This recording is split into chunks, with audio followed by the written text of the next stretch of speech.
Hello friends, स्वागत है आपका अपने YouTube channel Bihar board study point प्रिंसर पे। आज के क्लास में CTET and TET special class में हम लोग फिर से चाइल्ड डेवलपमेंट एंड पेडागोजी का टॉपिक नंबर 5 पढ़ने वाले हैं। जैसे कि इसके पहले वाले वीडियो में हमने टॉपिक नंबर 4 को पढ़ा, तो आज हम लोग टॉपिक नंबर 5 पढ़ेंगे। ठीक है, सिलेबस का हमारा ये 5वां टॉपिक है और 23 टॉपिक का ये 5वां टॉपिक है। तो धीरे धीरे हम आसानी से बढ़ रहे हैं, इसलिए आप किसी भी वीडियो को ना छोड़ें और लाइन बाय लाइन सारे वीडियो को देखें। अगर आपने इसके टॉपिक 1 से लेकर 4 तक नहीं देखा है तो चैनल के प्लेलिस्ट में चले जाएं और वहाँ पे लिखा होगा सीटेट एंड टेट स्पेशल, इस तरह करके हेडिंग दिया होगा। आप उस फोल्डर को ओपन कीजिए और पार्ट 1, पार्ट 2, पार्ट 3 ऐसे करके लाइन बाय लाइन आप देख लीजिए। जब उसको आप देख लेंगे तब ये समझ में आपको बहुत आसानी से आएगा। नहीं तो यहीं से स्टार्ट करेंगे, समझ में तो आएगा बट उतना क्लियर नहीं हो पाएगा। तो आज का जो क्लास होने वाला है बड़ा ही इंपॉर्टेंट क्लास होने वाला है, क्योंकि ये जो टॉपिक है बाबू, इससे हर साल आपके एग्जाम में पेडागोजी में समझ लीजिए 3 से 4 नंबर का क्वेश्चन तो इस टॉपिक से आता ही आता है, ये कभी नहीं छोड़ता है।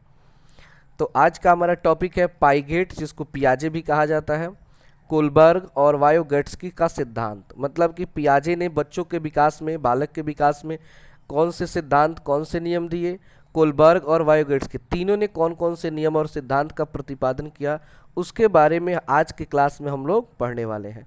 निर्माण और विवेचित संदर्भ, जैसा कि यहाँ पे दिख रहे हैं, पियाजे, कोलबर्ग और वाइगोत्स्की के सिद्धांत, principle of Piaget, Kohlberg and Vygotsky.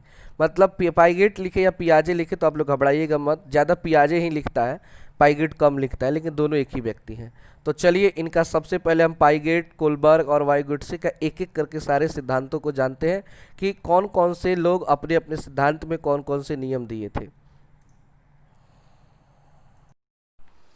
जैसा कि हमारा पियाजे का सिद्धांत जानने से पहले ये देख सकते हैं विकास की अवस्थाओं के सिद्धांत।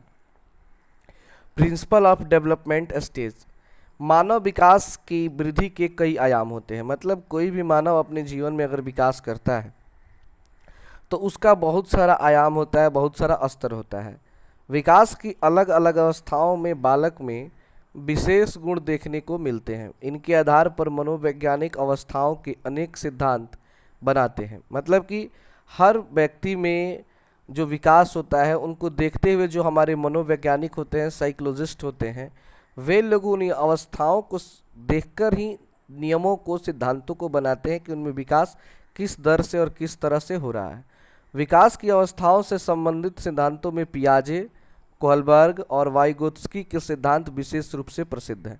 मतलब कि अगर बच्चों का विकास में, और आप एक बात दिमाग में रख लीजिए, सीटेट का अगर एग्जाम हो और उसमें पियाजे, कोहलबर्ग और वाइगोत्स्की का नाम ना आए, आज तक ऐसा कभी हुआ ही नहीं है। आप पिछले साल का जितना भी पेपर उठा के देख लीजिए, इन तीनों का नाम तो पक्का होने वाला है और तीनों से सवाल होता है। तो ये लोग बड़ा ही फेमस है बाल विकास के सिद्धांत में, इसलिए इनको का एक स्पेशल चैप्टर है। तो चलिए सबसे पहले पढ़ते हैं जीन पियाजे के विकास की अवस्थाओं के सिद्धांत में। ठीक है, उससे पहले थोड़ा सा जीन पियाजे के बारे में। जीन पियाजे स्विट्जरलैंड के एक प्रसिद्ध मनोवैज्ञानिक थे। मतलब ये कहाँ के रहने वाले थे? स्विट्जरलैंड के। बहुत ही सुंदर जगह है, वहाँ पे लोग घूमने के लिए जाते हैं, बट बहुत ज़्यादा पैसा भी लगता है। तो वहाँ के एक प्रसिद्ध साइकोलॉजिस्ट थे, मनोवैज्ञानिक थे। बच्चों में बुद्धि का विकास कैसे होता है यह जानने के लिए उन्होंने अपने ही बच्चों पर खोज की। देखिए, मतलब एक बच्चे में किस प्रकार का और किस स्टेज में कौन कौन सा विकास होता है, इन सारी चीज़ों का जो जांच किया था वे अपने बच्चों पर ही किए थे। जैसे जैसे वे बड़े हुए उनकी मानसिक विकास की क्रियाओं का बारीकी से अध्ययन किया गया। इन अध्ययनों के अनुसार जीन जीन पियाजे सिद्धांतों को बताया गया है कि वे पियाजे के मानसिक विकास के नाम से जाने जाते हैं। मतलब कि इन्होंने अपने बच्चों पर ही सर्च किया, अपने बच्चों पर ही देखा कि बच्चों में किस प्रकार का विकास किस स्तर पर कब कब होता है, और उन सारे बातों को उन्होंने लिख दिया, जिसको जाना जाता है जीन पियाजे का सिद्धांत। संज्ञानात्मक विकास का अभिप्राय बच्चों की एकत्रित करने की क्रिया से है। इसमें भाषा, चिंतन, स्मरण शक्ति और तर्क शामिल है।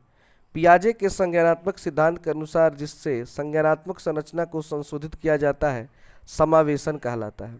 समावेशन क्या होता है कि पियाजे ने जो संज्ञानात्मक सिद्धांत दिया था उसके अनुसार जो संज्ञानात्मक संरचना को संशोधित किया गया वही कहलाता है पियाजे का सिद्धांत, समावेशन कहलाता है, सॉरी। पियाजे ने अपने सिद्धांत में कहा है कि बच्चों की बुद्धि का विकास जन्म से ही शुरू हो जाता है। जब भी बालक का जन्म होता है वह कुछ क्रियाएं करने में सक्षम हो जाता है, जैसे चूसना। यानी कि आप देखिएगा, कोई भी बच्चा जब जन्म लेता है तो उसको आप कुछ भी दीजिए तो वो उसको चूसना शुरू कर देता है। जैसे आप लोगों ने वाड़ी देखा होगा, वाड़ी समझते हैं, मिला उला में सब मिलता है, मुंह में बच्चा दे दिया जाता है ताकि वो उसी में मतलब व्यस्त रहे, रोए नहीं, ठीक है ना। क्योंकि जन्म लेते ही वो चूसना सीख जाता है। फिर देखना, वो किसी भी चीज़ को देखिएगा बड़ा ही गौर से बच्चा सब देखता है। कोई भी अगर उसके पास कोई भी घटना घटित होती है तो उसकी तरफ बड़ा ही जल्दी वो अपनी आंखों को घुमाते हैं। फिर है किसी चीज़ को पकड़ना, आप बच्चों के करीब जाइए तो आपके बाल पकड़ के नोच देंगे, मतलब जो पकड़ा जाएगा उसका काटना नोचना शुरू कर देते हैं। वस्तुओं तक पहुंचना, और वस्तुओं तक पहुंचने का अर्थ हुआ कि आप ये देखेंगे कि कहीं पर भी कोई वस्तु रखा हुआ, अगर बच्चा वो चलना शुरू कर दिया, मतलब माँ बनकर भी, तो वो अपनी पूरी ताकत लगा देता है वस्तु को छूने में, उस वस्तु के पास पहुंचने में। उस समय उसकी बौद्धिक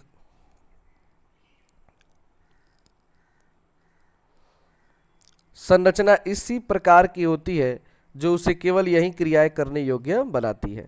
जैसे जैसे वह बड़ा होता है उसके बौद्धिक संरचना का दायरा भी बढ़ता है।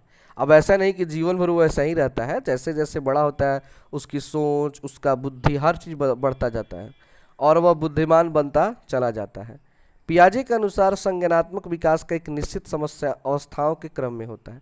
मतलब पियाजे कहते हैं कि बच्चे का विकास जो होता है एक निश्चित अवस्थाओं के क्रम में होता है, मतलब हर अवस्था में अलग अलग तरीके से बच्चे में विकास होता है। पियाजे ने बालक के संज्ञानात्मक विकास को 4 भागों में बांटा है। मतलब पियाजे ने बच्चों के विकास को कितने भागों में बांटा है जी? तो 4 भागों में। पहला क्या है? तो पहला है इंद्रिय जनित नामक अवस्था। मतलब इंद्रिय मतलब होता है शरीर का अंग, और गामक अवस्था ये होता है जन्म से 2 वर्ष तक। यानी बच्चा जब जन्म ले उस समय से लेकर 2 वर्ष तक वो होता है इंद्रिय जनित गामक। गामक मतलब होता है एक जगह से दूसरी जगह जाना। तो अपने अंगों के, अपने शरीर के अंगों के द्वारा एक जगह से दूसरे जगह बच्चे जन्म से 2 वर्ष तक जाना चाहते हैं। मानसिक क्रियाओं का विकास इसी अवस्था में संपन्न होता है। अगर आपसे क्वेश्चन हो जाए कि मानसिक क्रियाओं का विकास किस अवस्था में होता है, तो आप कहेंगे इंद्रिय जनित गामिक अवस्था में। इंद्रिय जनित गामिक अवस्था जो जन्म से 2 वर्ष का होता है। भूख लगने की स्थिति में बालक करता है, ठीक है। जिन वस्तुओं को देखते हैं उनके लिए उन्हीं वस्तुओं का अस्तित्व होता है। मतलब इस वर्ष के बच्चों में ये होता है कि जिस चीज़ को देखते हैं उन्हें लगता है कि यही संसार है, इसके अलावा इस दुनिया में और कुछ नहीं है, और वो उसको पाना चाहते हैं। इस अवस्था में बालक की बुद्धि उसके द्वारा किए हुए कार्यों द्वारा व्यक्त होती है। तरह की अवस्था अनुकरण, स्मृति और मानसिक निरूपण से संबंधित है। तो ये है इंद्रिय जनित कामिक अवस्था। क्वेश्चन पूछ देता है कि इंद्रिय जनित कामिक अवस्था कितने वर्ष की होती है, या मतलब कितने सालों तक होता है? तो जन्म से 2 वर्ष तक होता है ये। दूसरा है पूर्व संक्रियात्मक अवस्था। पूर्व संक्रियात्मक अवस्था होता है तो वो होता है 2 से 7 वर्ष तक। 2 बरस से लेकर 7 वर्ष तक जो बच्चा होता है वो जीन पियाजे के अनुसार पूर्व संक्रियात्मक अवस्था में रहता है। अब इस अवस्था में क्या होता है? तो इस अवस्था में बालक अपने परिवेश की वस्तुओं को पहचानने लगता है। मतलब जिस परिवेश में रहता है, जिस वातावरण में रहता है, उनको वो पहचानना शुरू कर देता है। जैसे कि मान लीजिए कि माँ कौन है, पिताजी कौन है, अपने फैमिली मेंबर कौन है, अगल बगल के लोग क्या है, वस्तुओं को पहचानना शुरू कर देता है और उनमें अंतर पहचानने लगता है। इस दौरान उसमें भाषा का विकास भी प्रारंभ हो जाता है, क्योंकि जो बच्चे 2 से 7 वर्ष के होते हैं उनमें भाषा भी है, मतलब बोलना सीख जाते हैं जो उनकी भाषा होगी। इस अवस्था में बालक नई सूचनाओं को इकट्ठा करता है। वह पहली अवस्था की तुलना में अधिक समस्याओं को सुलझाने में सक्षम हो जाता है। पहली अवस्था कौन सी? इंद्रिय जनित गामिक अवस्था। उससे इसमें बच्चा क्या हो जाता है? तेज हो जाता है उस अवस्था से, और उस अवस्था से अधिक समस्या को सुलझाने में उसके पास सक्षम हो जाता है। तीसरा है मूर्त संक्रियात्मक अवस्था। ये होता है 7 वर्ष से 12 वर्ष तक। 7 वर्ष से 11 वर्ष तक, ठीक है ना। कहीं कहीं 12 भी लिख देता है लेकिन 11 ही होता है। 7 वर्ष से 11 वर्ष के जो बच्चे होते हैं वो होते हैं मूर्त संक्रियात्मक अवस्था। इस अवस्था में बालक वस्तुओं को और अच्छी तरह से पहचानने और उनका वर्गीकरण करने लगता है। जाहिर सी बात है कि जैसे जैसे बच्चा बड़ा होगा उसका दिमाग बढ़ता जाएगा, उसकी बुद्धि बढ़ती जाएगी। तो वो इस अवस्था में 11 वर्ष तक आते आते और अच्छे से सारे चीज़ों को समझना और वर्गीकरण करना सीखने लगता है। उनका चिंतन और अधिक तर्क संगत होने लगता है, मतलब वो कोई भी चीज़ सोचेंगे तो उसमें दिमाग लगाएंगे, ऐसा क्यों हुआ, हुआ तो क्यों हुआ, नहीं हुआ तो क्यों नहीं हुआ, मतलब वो बहुत सारे तर्क लगाना शुरू कर देते हैं। बालक सामाजिक अनुकूलन के लिए बहुत से नियम सीख लेता है, बहुत नहीं, सॉरी मिस्टेक है, बहुत से नियम होगा। सामाजिक अनुकूलन मतलब समाज के अनुसार रहने के लिए बहुत से नियम सीख लेता है। इस अवस्था में बालक को लगता है कि अंक, लंबाई या भार स्थिर है। मतलब जब बच्चे इस अवस्था में होते हैं तो उनको लगता है कि जो अंक है यानी कि 1 से लेकर 100 तक, उससे आगे नहीं होगा। लंबाई जो है मतलब जितना बड़ा है उसको लगता है कि हम इतना ही बड़े रहेंगे, और इसका वजन भी उतना ही रहेगा, मतलब बच्चों के मन में ये बात होती है। चौथा उन्होंने बताया है अमूर्त संक्रियात्मक अवस्था। ये होता है 11 वर्ष से आगे, मतलब कि जब तक वो जीता है तब तक वो अमूर्त संक्रियात्मक अवस्था होता है। यह अवस्था 11 वर्ष से प्रौढ़ावस्था तक चलता है। अमूर्त चिंतन की इस अवस्था में प्रमुख विशेषता है, इस अवस्था में भाषा संबंधी योग्यता अपने चरम पर होता है। मतलब इस अवस्था में आके बच्चा सब कुछ सीख जाता है, बालक अच्छी तरह सोचने लगता है और किसी भी समस्या के समाधान ढूंढने के लिए अमूर्त विचारों का निर्माण करता है। अब उसमें निर्णय लेने की क्षमता का भी विकास हो जाता है। तो अमूर्त संक्रियात्मक अवस्था में ही बच्चा क्षमता, निर्णय लेने की क्षमता भी रखता है। तो इस तरह आप बस इतना याद रखना है मिलनी कि जो इंद्रिय जनित वाहक गामक अवस्था है वो जन्म से 2 वर्ष तक है, और 2 वर्ष से लेकर 7 वर्ष तक, 2 वर्ष से लेकर आपका 7 वर्ष तक है पूर्व संक्रियात्मक अवस्था। 7 वर्ष से लेकर 11 वर्ष तक है मूर्त संक्रियात्मक अवस्था, और 11 वर्ष से लेकर आगे आप जितना भी मतलब लाइफ जी रहे हैं वो होता है अमूर्त संक्रियात्मक अवस्था। और बच्चों में जो विकास होता है उसके उम्र के हिसाब से ही धीरे धीरे विकास होता जाता है जीन पियाजे के अनुसार। और इस सारे चीज़ों का जांच उन्होंने अपने ही बच्चों पर किया था। और वो कहाँ के रहने वाले थे, तो वो स्विट्जरलैंड के रहने वाले थे। चलिए अगला इनका कुछ और भी कुछ नियम है, सिद्धांत है, जीन पियाजे के अन्य भी कुछ सिद्धांत है बच्चों को लेकर के, आइए थोड़ा उनको भी हम लोग जान लेते हैं। निर्माण और खोज का सिद्धांत। प्रत्येक बालक अपने अनुभवों को अर्थपूर्ण बनाने की कोशिश करता रहता है। हर बच्चा जब जन्म लेगा बड़ा होगा तो वो चाहता है कि मैं कुछ निर्माण करूं, कुछ नया बनाऊं, किसी नए चीज़ का खोज करूं। तो उसके लिए वो अपने अनुभव को लगाकर बराबर कोशिश करता है कि वो अपने जीवन में कुछ नया करे। बालक नए नए व्यवहारिक गुण सीखने की कोशिश करता है जिनको उसने पूर्व में अनुभव नहीं किया। मतलब पहले उसने ना तो देखा ना उसके पास कोई अनुभव है उस चीज़ का, लेकिन फिर भी वो सीखना चाहता है। पियाजे के अनुसार बौद्धिक विकास केवल नकल नहीं है, वह खोज पर भी आधारित है। यानी कि पियाजे नहीं मानते हैं कि अगर आप किसी चीज़ को देख करके करते हैं तो वो केवल नकल ही है। ऐसा हो सकता है कि उस चीज़ किसी चीज़ को देखकर आप कोई काम करते हैं और उसमें आप कुछ नया चीज़ की खोज कर दें, ऐसा भी हो सकता है। दूसरा उन्होंने बताया कि कार्यात्मक क्रिया का अर्जन, अर्जन मतलब होता है प्राप्त करना, कार्यात्मक क्रिया से अभिप्राय है उस क्रिया से जिसमें बालक कार्य कर रहा होता है उसी काम के प्रारंभ में आ जाता है। मतलब कहने कार्यात्मक क्रिया का अर्थ हुआ कि आप किसी कार्य को शुरू करते हैं और फिर अंत में उसी कार्य पर आ जाते हैं, मतलब जहाँ से शुरू करते हैं। जैसे वह एक मिट्टी के चक्र को 2 भागों में जोड़ देता है और फिर उन 2 भागों को जोड़कर पुनः एक चक्र का निर्माण कर देता है। मतलब 2 चक्र को जोड़कर एक चक्र बना दिया तो फिर उसके पास चक्र ही ना बचा। बौद्धिक विकास का केंद्र यही क्रियात्मक क्रियाओं का अर्जन है। पियाजे के अनुसार जब तक बालक किशोरावस्था तक नहीं पहुंच जाता वह भिन्न भिन्न विकास की अवस्थाओं में भिन्न भिन्न वर्गों की कार्यात्मक क्रियाओं का अर्जन करता है। यानी बच्चे जब तक किशोरावस्था में नहीं चले जाते तब तक नए नए चीज़ों की खोज में वो लगे रहते हैं।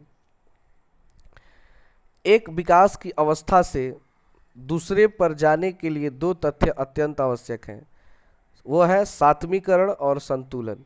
सात्मीकरण और संतुलन स्थापित करना।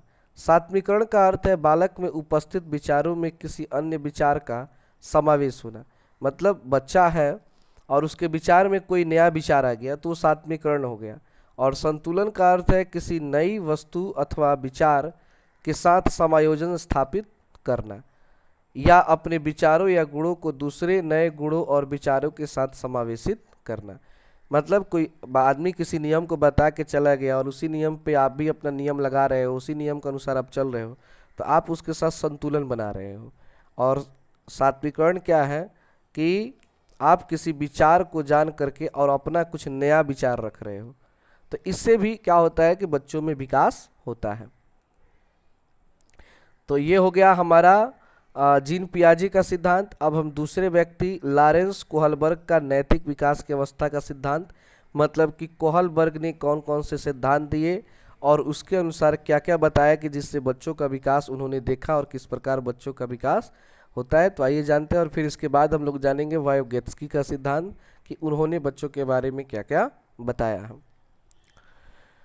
कोहलबर्ग के अनुसार बालकों के नैतिक विकास की क्रिया में दो निश्चित अवस्थाएं सम्मिलित हैं। यहाँ पे देखिए मिस्टेक से यहाँ पे 3 होगा, 3 अवस्थाएं सम्मिलित हैं। ये अवस्थाएं इस प्रकार हैं, मतलब कोहलबर्ग ने बताया है कि अगर बालकों का जो नैतिक विकास होता है उसके 3 अवस्थाएं हैं। कौन कौन सा है? पहला है पूर्व नैतिक स्तर, दूसरा है परंपरागत नैतिक स्तर, तीसरा है आत्म अंगीकृत नैतिक मूल्य पर।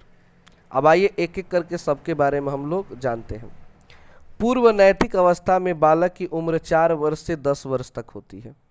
पूर्व नैतिक स्तर कितना साल का होता है? 4 वर्ष से 10 वर्ष।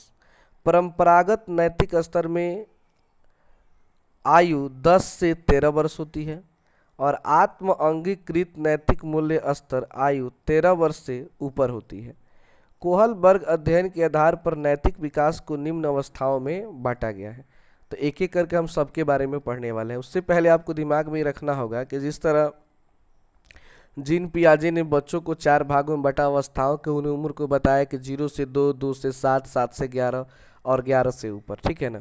और चारों का उन्होंने उस अनुसार नाम भी रखा है। उसी तरह इन्होंने भी 3 स्तर पे बांटा है कि पहला 4 से 10 वर्ष, फिर 10 से 13 वर्ष और 13 वर्ष से फिर ऊपर के बच्चों में। तो 4 से 10 वर्ष के जो है वो पूर्व नैतिक स्तर पे हैं, 10 वर्ष से जो 13 वर्ष के हैं वो परंपरागत नैतिक स्तर पे हैं और 13 वर्ष से ऊपर के जो बच्चे हैं वो आत्म अंगीकृत नैतिक मूल्य पर हैं। पहला है पूर्व नैतिक अवस्था, यहाँ पे देख रहे हैं। यह अवस्था जन्म से लेकर 2 वर्ष की आयु तक हो रहती है। इस अवस्था में बालक को कोई किसी प्रकार के नैतिक मूल्यों को धारण करने के लिए नहीं कहता, क्योंकि इस अवस्था में उसे यह समझ नहीं होती कि उसके किसी कार्य से किसी को परेशानी या नुकसान तो नहीं होगा। अवस्था में उसे अच्छे बुरे का ज्ञान नहीं होता, वह अपनी भावनाओं तथा इच्छाओं पर नियंत्रण नहीं रख पाता तथा बात बात पर जिद करता है। यानी जो जो 2 वर्ष के बच्चे होते हैं उन पर कोई भी व्यक्ति किसी भी प्रकार का कोई भी नियम थोपता नहीं है। अगर वो कोई गलती भी करता है तो लोग उस पर ध्यान नहीं देते हैं। जैसे कि मान लीजिए कि 2 वर्ष का बच्चा है, आप उसके पास बैठे हैं, तब तक आपका बाल नोचना शुरू कर देगा, आपके शरीर पर पेशाब कर देगा, लैट्रिन कर देगा, फिर भी आप उसको बुरा नहीं मानते हैं, ठीक है ना। वो कुछ भी कर सकता है। किसी चीज़ के लिए अगर जिद कर दे, रोना चिल्लाना शुरू कर दे, तो आप उसको मनाना शुरू कर देते हैं, क्योंकि उस समय उनका जो दिमागी स्तर होता है उतना विकसित नहीं होता है कि वो सारी चीज़ों को समझ पाए। और पूर्व नैतिक अवस्था जो होता है वो होता है जन्म से लेकर 2 वर्ष के बीच में।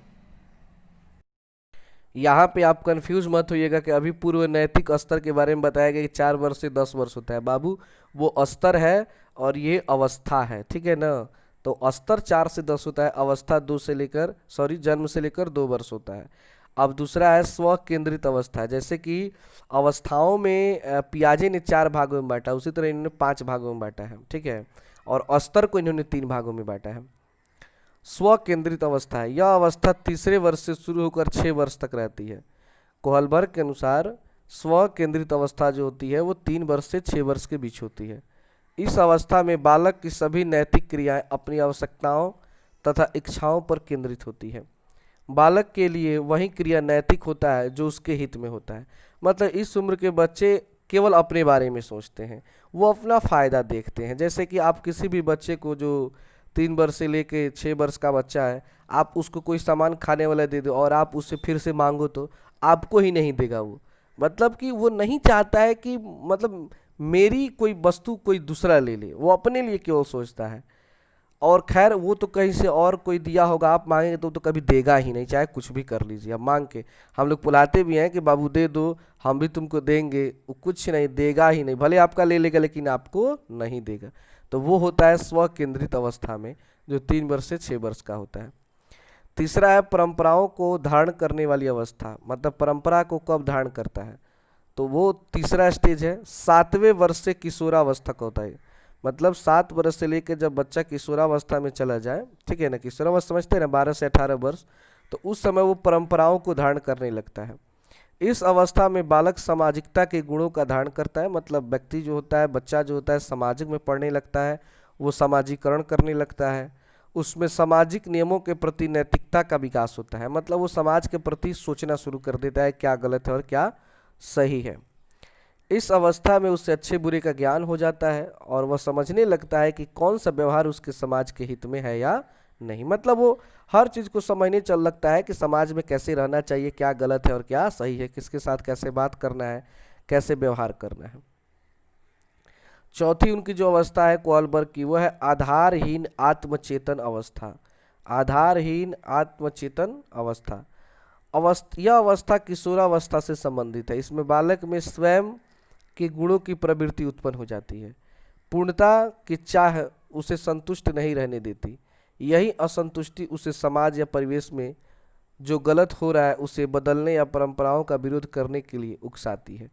मतलब कहने का अर्थ है कि आधारहीन आत्मचेतना का अवस्था जो होता है वो आपका ये किशोरावस्था में ही होता है। लेकिन इसमें क्या होता है कि बच्चा अपने हर चीज़ को संतुष्ट रहना चाहता है, हर चीज़ को पाना चाहता है, जिसके लिए वो समाज में अगर कोई गलत काम हो रहा है तो उसे बदलने का भी प्रयत्न करता है। अगर समाज में कोई परंपरा है जो अच्छा नहीं है, बहुत पहले से चला आ रहा है, उसको अच्छा नहीं लग रहा है, तो उसको चेंज करने की कोशिश करने लगता है। और पांचवा अंतिम है आधार युक्त आत्मचेतना अवस्था। नैतिक विकास की यह चरम अवस्था है। इस अवस्था में व्यक्ति अपनी भावनाओं को नियंत्रण में रखकर अपनी मानसिक शक्तियों का प्रयोग करते हुए विशेष नैतिक व्यवहार करता हुआ पाया जाता है। मतलब पांचवा जो स्टेज है वो है आधार युक्त आत्मचेतना अवस्था। इसमें व्यक्ति अपने मन पर नियंत्रण रख के और कोई भी गलत काम से अपने आप को दूर रखता है। तो इस तरह 5 अवस्थाएं हो गई कोहलबर्ग का। सबसे पहला अवस्था हुआ आपका पूर्व नैतिक अवस्था, जो जन्म से 2 वर्ष तक का होता है। फिर स्व केंद्रित अवस्था, जो जन्म तीसरे से आपका 6 वर्ष का होता है। तीसरा है परंपराओं को धारण करने वाली अवस्था, 7वें वर्ष से किशोरावस्था यानी 18 वर्ष तक। और उसी में आता है ये दोनों आधारहीन आत्मचेतना अवस्था और पांचवा आधार युक्त आत्मचेतना अवस्था। यहाँ पे ध्यान देंगे, एक है आधारहीन जिसका कोई आधार न हो, और एक है आधार युक्त जिसका कोई आधार हो, और आत्मचेतना दोनों में होगा। तो ये हो गए कोहलबर्ग के 5 सिद्धांत बच्चों के लिए। अब लास्ट है वायोगॉत्स्की का सिद्धांत। बच्चों के लिए कौन कौन सा सिद्धांत, कितना सिद्धांत दिया, अब आइए उसके बारे में हम लोग पढ़ते हैं। वायोगॉट्स्की का सिद्धांत, इस सिद्धांत के अनुसार बालक की वास्तविक क्षमता स्तर तथा कार्यकारी विकास स्तर के मध्य अंतर से संबंधित है।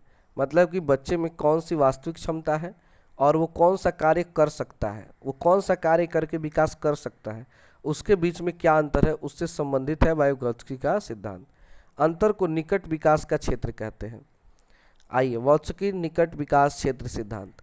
रटकर सीखने और निष्क्रिय रूप से सीखते जाने की अपेक्षा रचनावादी तरीके से सीखने का अर्थ है किसी बात को समझना। मतलब वाइगोट्स्की बताते हैं कि आप पढ़ाई कर रहे हैं तो आपको रटना नहीं चाहिए। अब मान लीजिए जितना बात लिखा गया, क्या इसमें आप रट सकते हैं, इसको याद करके कुछ पा सकते हैं, कुछ नहीं होगा। आप इसको समझने का प्रयास करिए कि बात हो क्या रही है, किस टॉपिक पे बात हो रही है। बच्चों का विकास है तो बच्चों का विकास कैसे करना, बस यही आपका मेन मुद्दा होना चाहिए, तब आप कुछ नया करेंगे। ये रचनावादी तरीका है।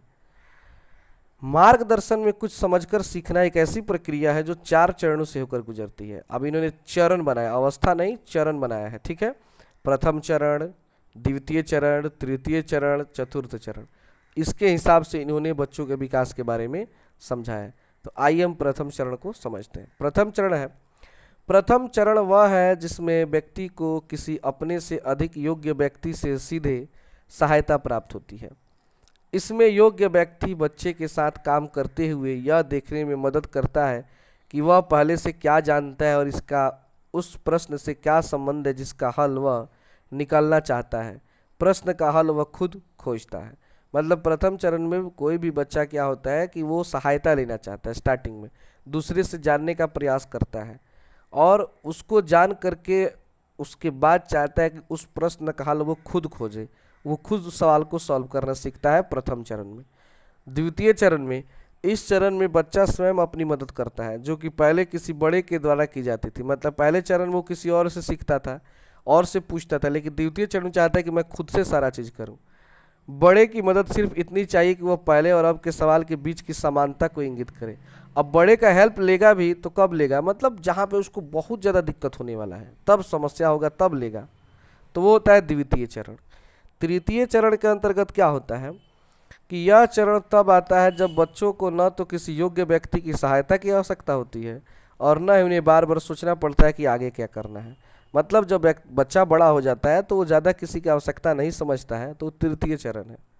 और इसका चतुर्थ चरण है, मतलब चौथा चरण, वो है कि जब बच्चा एक तरह के क्षेत्र में महारत हासिल कर लेता है। मतलब किसी क्षेत्र में वो काफ़ी जानकारी कर ली, जैसे मैथ के क्षेत्र में, चाहे खेल के क्षेत्र में, चाहे साइंस के क्षेत्र में, किसी एक क्षेत्र में अपने आप को मतलब बहुत अच्छा कर लेता है, तब वह दूसरे क्षेत्रों में भी सीखने के लिए तैयार होते हैं। तब उन्हें लगता है कि हमें दूसरा कुछ भी सीखना चाहिए। जिस प्रक्रिया में बच्चे बड़े बच्चों की किसी सवाल का हल करने में सहायता करते हैं को स्कैफोल्डिंग कहते हैं। इसको याद रखेंगे, बड़ा ही पूछता है ये। स्कैफोल्डिंग को स्कैफोल्डिंग कहते हैं किसको, जिस प्रक्रिया में बड़े बच्चों की किसी सवाल का हल करने में सहायता करते हैं। जैसे जैसे बच्चा आत्मनिर्भर होता है और उसका आत्मविश्वास है, वैसे वैसे बड़ों के सहायता करने का तरीका भी बदल जाता है। यानी पहले जो हमारे बड़े थे, बच्चा जब छोटा था तो अच्छे से सिखाते थे, लेकिन जैसे बड़ा बड़ा होता गया देखते गए कि भाई अब इसको किस लेवल की जानकारी चाहिए, कितना बताना चाहिए, तो उसी लायक बताया भी जाता है। ठीक है ना। तो ये हो गया 4 चरण में उन्होंने बच्चों के विकास के बारे में बताया था वाइगोत्स्की ने। और अब चलते हैं वाइगोत्स्की के निकट विकास क्षेत्र में खेल का क्या महत्व है, मतलब खेल के बारे में वाइगोत्स्की ने क्या बताया है। तो उन्होंने बताया है कि वाइगोत्स्की के अनुसार खेल बौद्धिक सामाजिक विकास को बढ़ावा देता है। मतलब वाइगोत्स्की के अनुसार अगर बच्चा खेलता है तो उसमें बौद्धिक विकास होता है और सामाजिक विकास भी होता है। विकास के विषय में खेल के प्रति वाइगोत्स्की दृष्टिकोण समन्वयकारी था। मतलब उनके अनुसार ये था कि अगर बच्चा विकास तभी कर सकता है जब वो पढ़ाई के साथ साथ समाज के साथ साथ खेल में भी ध्यान दे। उसके अनुसार खेल एक ऐसा उपकरण जिससे वह अपनी भावनाओं और व्यवहार पर नियंत्रण करना सीखता है। मतलब अगर कोई बच्चा खेल खेलता है, आप लोग भी देखे होंगे बच्चे जब खेल खेलते हैं तो अगर कोई बच्चा हारता है तो उसके अंदर गुस्सा आता है, या कहीं पे कोई गलती उसके साथ खेलता है तो वो गुस्सा होता है, लेकिन धीरे धीरे समाज में रहते रहते सबको बर्दाश्त करना भी सीख लेता है। अधिगम की अन्य गतिविधियों की तुलना में खेल में बच्चों का मानसिक स्तर उच्चतम स्तर पर होता है। यानी कि अधिगम मतलब आप कुछ सिखा रहे हैं, पढ़ा रहे हैं, उससे ज़्यादा बच्चों का मन खेल में लगता है। अगर आप बच्चों को ऑप्शन दें कि तुम्हें मैथ का सवाल बनाना है कि चलो बैठ के क्रिकेट या कबड्डी खेला जाए, तो बच्चे ज़्यादातर हाथ उठाएंगे चलिए क्रिकेट और कबड्डी खेला जाए, क्योंकि उसमें उनका मन लगता है, उनकी रुचि होती है। और शुरू से ही बताया जाता है कि जिसमें बच्चों की रुचि हो उसी के अनुसार हमें उनके काम करना। अब ऐसा नहीं कि आप दिन रात अब उनको खेल ही खिलाएंगे और पढ़ाएंगे नहीं, ऐसा भी नहीं करना है। मतलब दोनों का बैलेंस बना के चलना है। उनके अनुसार खेल बच्चे के विकास को 3 तरीके से प्रभावित करता है। अब खेल क्या है, बच्चे के विकास को कैसे प्रभावित करता है, तो 3 तरीके से। पहला है कि खेल बच्चे के निकट विकास क्षेत्र का निर्माण करता है। दूसरा है खेल कार्यों और वस्तुओं को विकार से अलग करने लगता है। तीसरा है खेल अभियंत्रण के विकास में सहायता करता है। फिर है कि निकट विकास क्षेत्र के निर्माण में खेल का क्या महत्व है, मतलब तत्काल मतलब क्या फायदा होता है खेल से, निकट विकास क्षेत्र एकदम मतलब स्टार्टिंग में ही क्या फायदा है। तो वायुगॉट्स्की के अनुसार खेल बच्चों के लिए निकट विकास क्षेत्र का निर्माण करता है। खेल में बच्चा अपनी आयु से अधिक और अपनी दिनचर्या से ऊपर उठकर व्यवहार करता है। इनके विषय में निम्न तथ्य दिए गए हैं। पहला तथ्य है कि खेल में विकास के सभी तत्व शामिल हैं। इसमें बालक सामान्य क्षमता से अधिक करने के लिए तत्पर रहता है। मतलब कि बच्चा जब तक खेल नहीं खेलता उसको पता नहीं होता है कि उसके अंदर कितनी ताकत है, उसके अंदर कौन कौन से गुण हैं जो कर सकता है वो। लेकिन जब वो खेल शुरू करता है तो वो अपने ताकत से अधिक मतलब अपना भूमिका निभाना चाहता है, मतलब अपना प्रदर्शन करना चाहता है। तो इससे भी उसका मानसिक विकास, शारीरिक विकास भी हो रहा है। दूसरा है, खेलने के लिए बालक जिस मानसिक प्रक्रिया का प्रयोग करता है वह निकट विकास क्षेत्र की रचना करती है।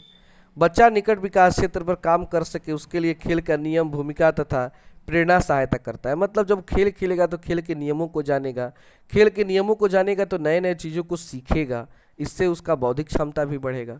और लास्ट है तीसरा, वायोगॉट्स की शिष्यों लियोन्तेव और एल कोनिव ने विचार का अध्ययन करके यह धारणा बनाई खेल एक प्रमुख गतिविधि है। उनका मानना था कि खेल 3 से 6 वर्ष के बालक के लिए एक महत्वपूर्ण गतिविधि है जिसमें बालक बहुत कुछ सीखता है।